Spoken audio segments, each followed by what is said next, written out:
So thank you and good morning, everybody.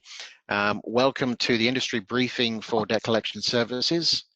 For those of you who have not had the pleasure of speaking with me thus far, my name is Matthew Denner, and I'm the procurement specialist, and I'll be running today's briefing and also the tender process. We hope to complete all of this within the next 45 minutes or so, half an hour or so at least, just to get through the deck, hopefully a little bit less time. What we will also do is we'll have a chat function up, which you can ask questions in as they occur to you, but I'll address them toward the end of the once we get to the end in the Q&A stage. What I would say generally is we'll have an open mic at the end once we've gone through the chat. If you have questions which are more specific or more detailed, very happy to take those offline. So don't feel that today is the only opportunity you have to ask questions. As we come to a couple of slides later on in the deck, Tony will put a couple of sort of yes/no questions into the chat, and I will try to remember to give you a little bit of time to say, what's the question? All right, a yes, no, or not relevant. Please answer or not as you wish. And we'll take it from there. Thank you. Okay. Lovely. So this is why we're here. Procurement Australia has a current offering in the field, debt collection contract, which expires at the end of October, and we're replacing it. So we're going to have a contract summary, then we'll have an overview of the tender, and then obviously the process, and we'll obviously be seeking your feedback. So what does that mean in English? Obviously, feedback on the proposed content. And from your perspective particularly, we're keen to see what your thoughts are and whether there's anything more you might want to add to it. More broadly, we're looking at tender participation. Would be keen, obviously, for those who feel it relevant to respond and to, as far as you can, to provide a good quality tender response. So feedback and thoughts from yourselves in terms of what we can do better, those sorts of things, that's always good. Thank you. Moving on, there's the agenda. I should say that the agenda appears on slide 4, which could be a little bit ominous. The thought with the slide deck here, of course, is that it's something that will be made available to you after the briefing. Whilst there are quite a number of pages, we've tried to put in as much relevant information as we can, and it's something that you can use as a general aide de memoire, or if you're having an internal discussion, it's something you can pass on to somebody and talk to, and it gives them a good overview of what's going on here. So the agenda just follows the standard pattern, overview, looking at the tender, a little bit on how to work under the contract as and when awarded, if, and so on. So briefly, Procurement Australasia as an overview, well, there are 3 parts to us. We have Church Resources, Space Station, and obviously the core element of the business, Procurement Australia. So Procurement Australia itself, as delightfully MAPS Group, has been going since 1985. So we have been around for quite a long time. We've got a good pedigree in the sector, and we're known for what we do.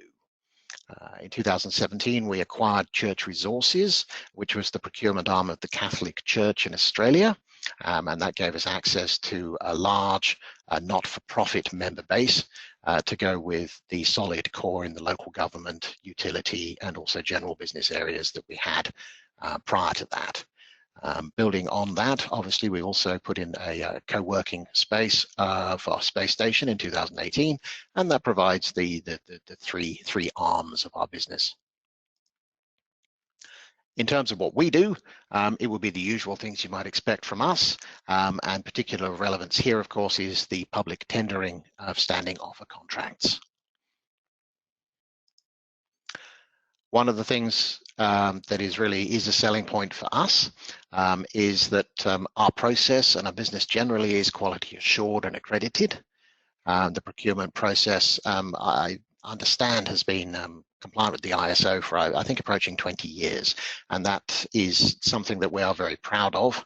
And you can see also that we also have the various industry certifications as well, all of which build into the fact that our offering to our members and to the market more broadly is a quality one. which of course leads comfortably into what are the benefits for the members.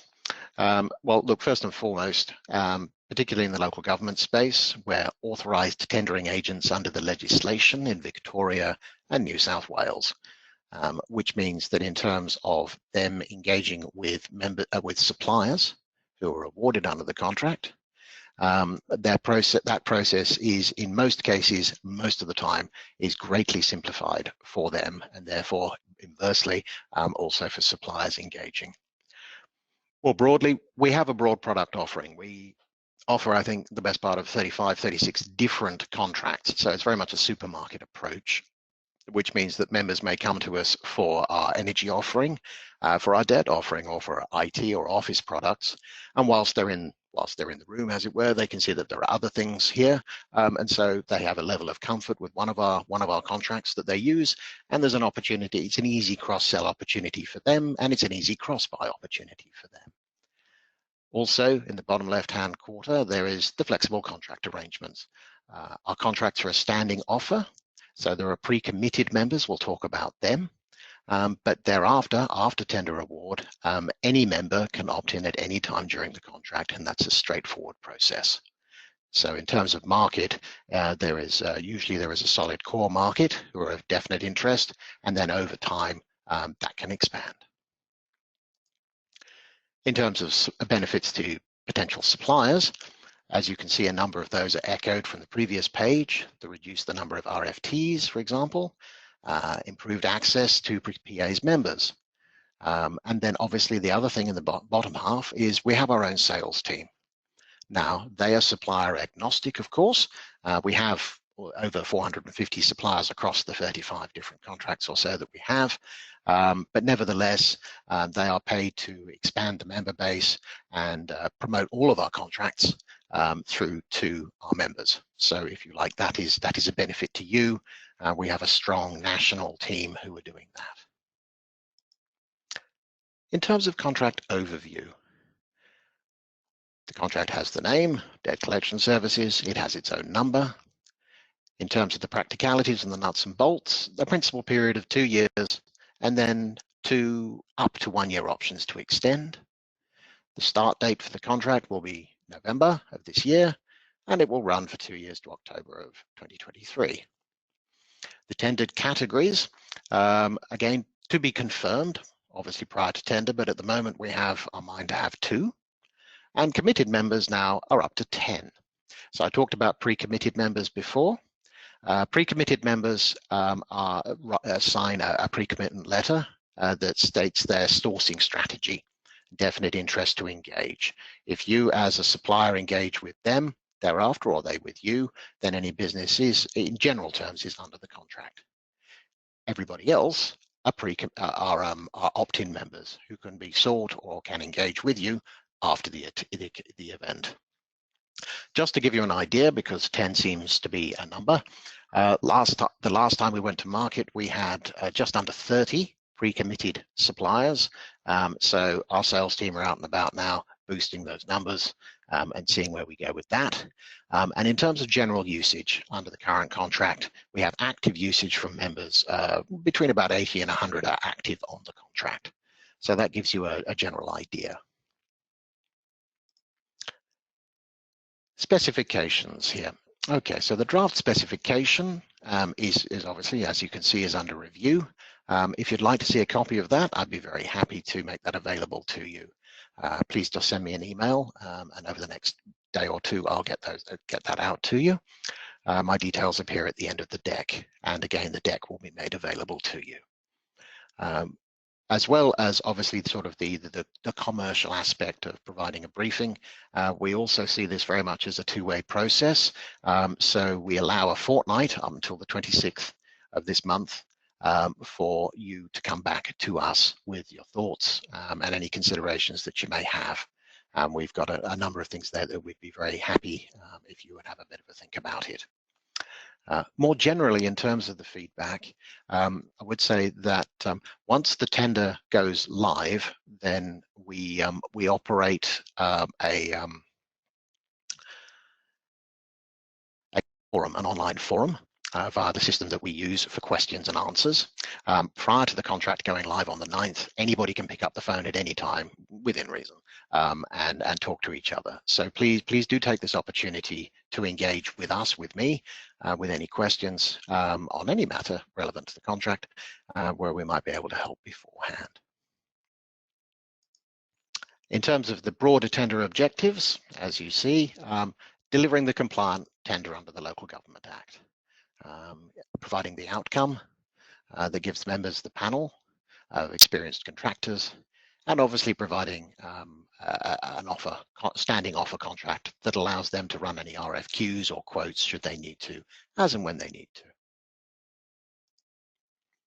In terms of the scope, as mentioned before, to be confirmed, but we have two contract categories on the grid at the moment: debt collection services and the debt collection skip tracing software.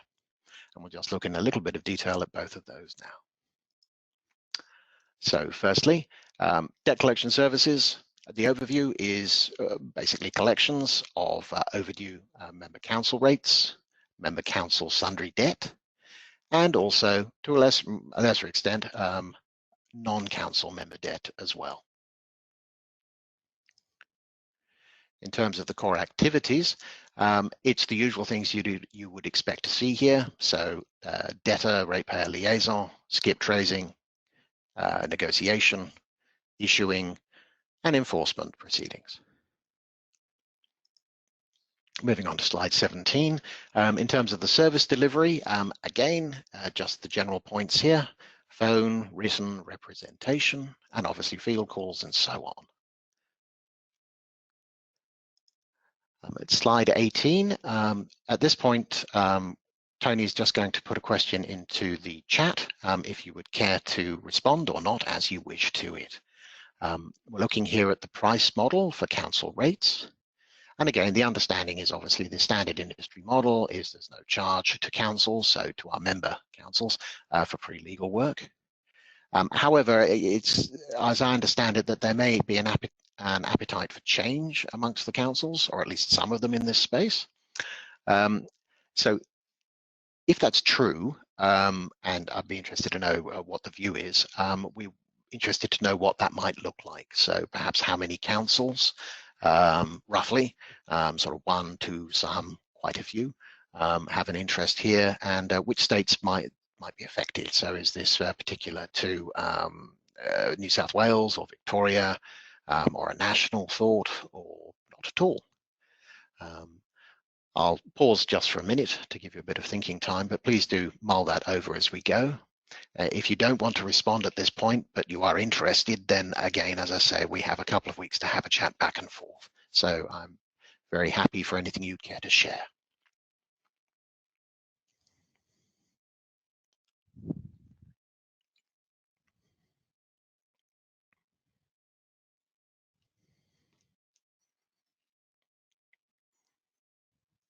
Okie dokie. And moving on, we come now to the second category. This one is new. As mentioned, the debt collection contract is a hardy perennial, and Category 1 formed the basis of that over a number of years and a number of iterations. This is something that we're considering the inclusion of in this particular tender, and it is pretty much what it says on the tin: provision of a skip tracing software solution. And in a similar way, we're just going to put in a question into chat here in terms of yes and no. Our understanding is that the standard industry model is a SaaS solution. If people have a view on that as to whether they agree or disagree, be interested to hear that. Thank you.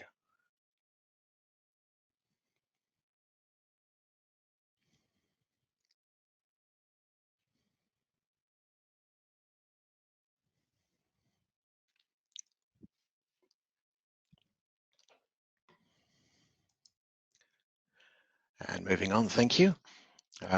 Looking at the key elements, as thus far scoped out, you can see it's pretty much, it's a high level view here. We're looking here that the issues here should be the system functionality in terms of search, reporting, client support, always good. Where's the help desk? I can't make it work, help. Also more broadly, vendor compliance with legislation and other standards given the nature of the data. Data currency, how often it is updated, broader quality, I suppose, and obviously the pricing side of things as well. And we now come on to slide 21, where we're just looking again at price and the commission models. So again, this is one where I'm reaching out to you via chat, just seeking your view, but also generally. The understanding is that the standard industry pricing model here is a per seat per month subscription model, which I believe is standard for a SaaS product, but I would also be interested to know whether that does map to this particular area. And that secondly, the industry is in a position to pay a commission or a rebate to ourselves based on a percentage of the reported monthly sales. We'll talk more about rebate. There's this slide that I'll talk to later, but that's just a general question. My understanding is that this is possible and perhaps reasonable as well.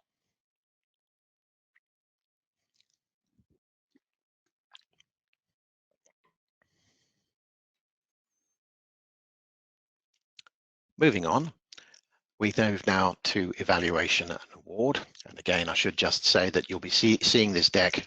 It'll be sent to you after the presentation. So if you want to mull some of these things over, then please go for your life. So on the left-hand side, we've given you an overview, and it's to be confirmed, but a general idea of the criteria that we use for evaluation purposes. So please do feel free to have a look at that for yourselves. And then on the right-hand side, we look at the award and I suppose also the tender process as well. So you're at liberty to tender for any one or any combination of categories. Obviously, if there's only one or there's two, it's either or both.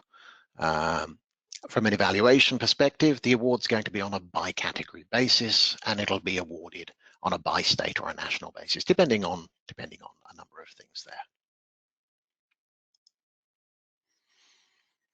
In terms of tender structure, the great joy, it's the tender document suite.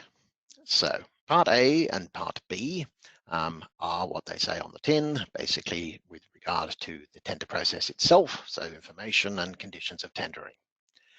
Part E, Echo, are the specifications, which are in a draft form, and as mentioned, you're in a position to ask me for those. Part F, the returnable schedules, the delightful things that we ask you to populate. We'll talk about them in a bit. Part C and Part D, the deed of standing offer. So that's in the vernacular, that's the head agreement between ourselves and the tenderer. And Part D, general sub-agreement, general conditions of contract, applicable to the awarded supplier and the member.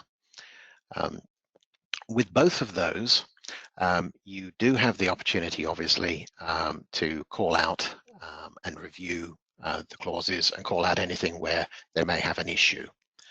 The reason particularly why I draw that to your attention will become clear in just a minute. I'm just going to jump forward now to look at Part F, the returnable schedules. So in the returnable schedules, these are the general headings of the sections that we would ask you to respond to.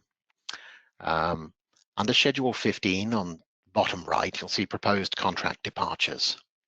Our experience is that whilst most people or most suppliers across the majority of contracts have no issues with this, some do. Particularly, I'm talking here actually, frankly, from the operational side. The way that we approach contract departures is that we do that during the evaluation phase. We don't wait to award and then just confirm terms and conditions afterwards. So the important thing that we're asking for you here to do is please, if you choose to download the tender documents and you consider after a quick review that you might respond, please do ensure that you pass the document suite onto your legal department if you have such, so that they can review particularly Part C and Part D, particularly, and they can then populate any concerns that they may have in Schedule 15. So that comes back to us with your tender response on the 30th at the end of the month after tender close, and then it can be considered as part of the evaluation. It's very important. There are usually some folk, as I say, perhaps those who generally deal with it as an operational thing, and in other areas perhaps then pass it on to their legal team afterwards. That can cause problems, obviously. So please do bear that in mind. I'm happy to talk to that afterwards as well. The tender process, well, your tender manager is my good self, and my role is pretty much as you would expect there, managing the tender, calling and closing it, and the evaluation, and so on. This obviously speaks just more of a high-level document as to sort of how things work. And you can see that early on, it's very much our responsibility, and then it becomes a bit of over to you, and then on to the members and yourselves. And then right down at the bottom, in terms of monitoring the contract performance, that is our responsibility. In terms of the timetable, you can see that here we are today on Wednesday the 12th. That we're looking to advertise the tender on the 8th and 9th of June, and that we'll release it on Wednesday the 9th. The intention then is that you'll have until the end of the month to put in a response and submit one. I'm then going to be rather busy in the next couple of months, and then we'll look to award on or around Friday the 3rd of September. In terms of downloading and clarifications, again, it's important. We use the TenderLink system for our tenders, so documents can only be obtained by from that system. If you obtain them from any other system, that will make your tender ineligible. So please do follow the instructions in the RFT advert, and also ensure that you've registered for TenderLink beforehand. As mentioned before, questions during the tender must be submitted via the forum, so everything's got to be in writing. We talk about addenda if required, and the last date for questions there is 7 days before tender close, which is why, again, I encourage you to take a look at the draft, have a bit of a mull over the net, but basically before we go to market, which is about a month. And please do feel free to pick up the phone or drop me a line. In terms of the tender responses, you must please submit the returnable schedules, all of them, completed, populated, and duly signed where required. So that's usually schedules 1 and schedule 16. Any other information which you deem necessary, you can also submit, but please make a note down there of the formats that those documents should appear in. Please also see, again, they must be uploaded into the TenderLink portal prior to the closing date and time. This always trips people up, usually only a few, but there's always somebody who has a problem. And again, it usually comes not so much from the person who does this every day's error, but they might be on leave, or they might be sick and somebody has to follow up, or it might be a third person following up and it falls into a hole. Must be uploaded prior to the closing date and time. Please also note that, again, as I say, they must be submitted via the TenderLink portal.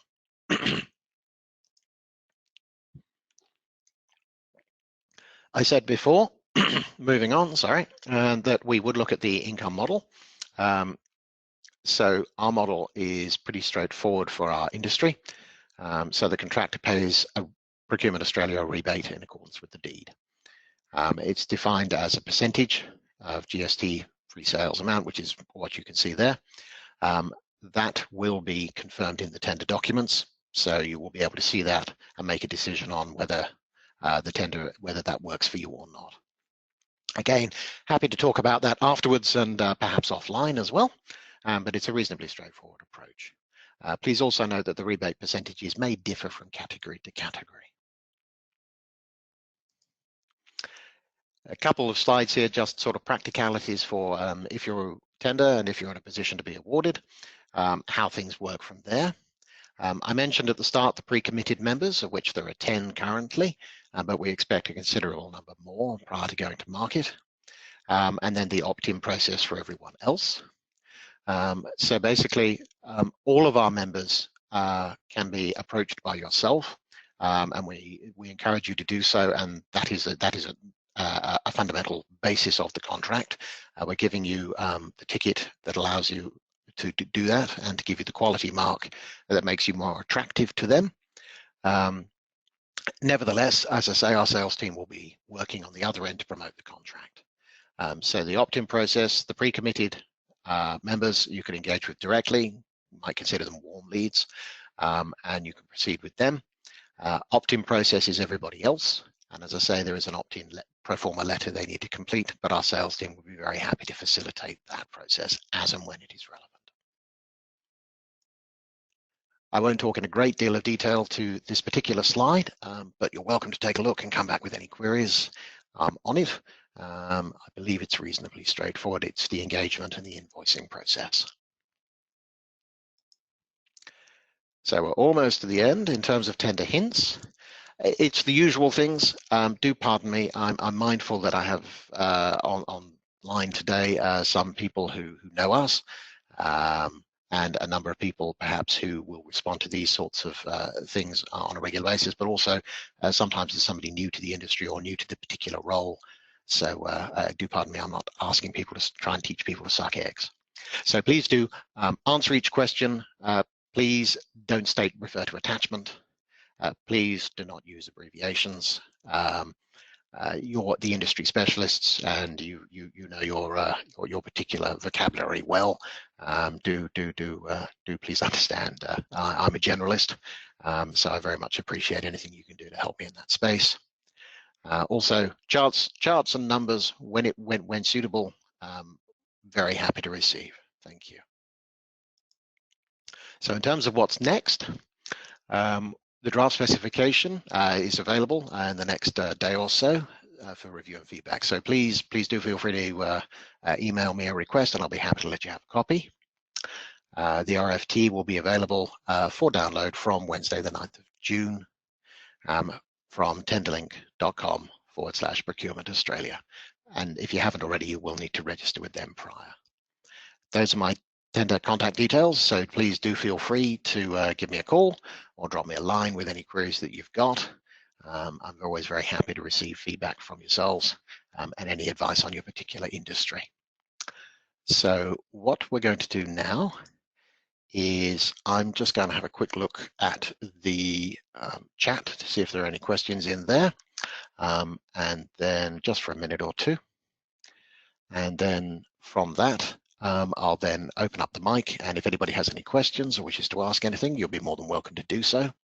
Otherwise, particularly if it's something perhaps a bit more specific to your area or specialized perhaps, I'm very happy, as I say, to take the conversation offline. Okay. Right.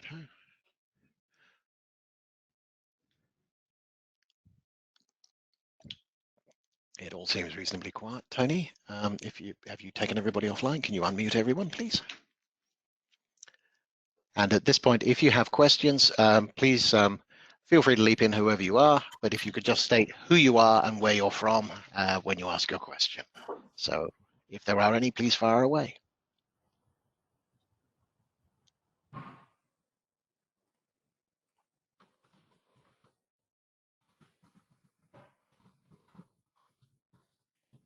Okey-dokey. Righto. If there are any questions from anyone, please do fire away. How many will be awarded to contract? Thank you. That's a good question. Look, it very much depends.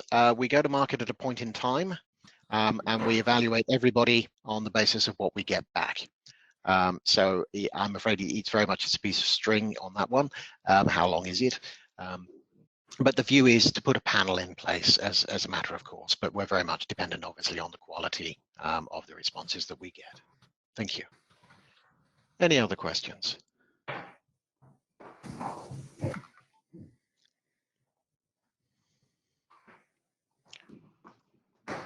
Right, hello everybody. I think we're all pretty quiet. That's fine by me. Sorry, was that a question from someone? No, that's okay. All right, everybody. Thanks very much indeed for your time. If there are no more questions in this format, that's perfectly fine. You've got my email, you've got my phone number. Please do feel free to reach out to me with anything that you have in the intervening. And I wish you a very good day. Thank you very much indeed. Thank you. Bye now. Thank you. Thank you. Bye-bye. Thank you. Bye. Bye.